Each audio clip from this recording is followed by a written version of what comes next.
తెలుగు మాట్లాడే అమ్మాయిలంతా లంగా వండిలేసుకునే బంగారపు రోజుల్లో నాకు అందమైన బొమ్మ కనిపించింది. నాతో జీవితం పంచుకోమని చేయి ఇచ్చాను. వద్దని వరాగారు సంకెక్కింది. అక్కడితో ఆకుండా తెరకెక్కింది కొందరం బొమ్మ అయింది. ఆల్ ది బెస్ట్ వరాగారు, కొందరం బొమ్మ అండ్ ఎక్స్టెండెడ్ ఫ్యామిలీ. బాపు గారు, రమణ గారు ఇంకా ఎన్నో సినిమాలు తీయాలనుకున్నారు, తీయలేకపోయారు. వాళ్ళ కళలన్నిటికీ రూపం ఈ బంగారు బొమ్మ. వారు ఎక్కడున్నా ఈ సినిమా చూసి వారు కూడా తప్పనిసరిగా ఆనందిస్తారు. సినిమా 24వ తారీఖు రిలీజ్ అవుతుంది. అందులో తప్పనిసరిగా దీన్ని చూసి ఆనందించండి. Thank you.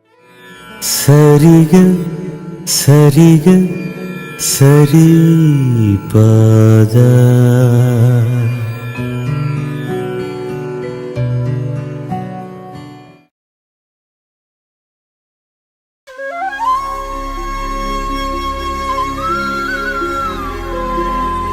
నాతో రేపన్న రోజు ఎలా ఉంటుందో తెలీదు. పర్లేదా?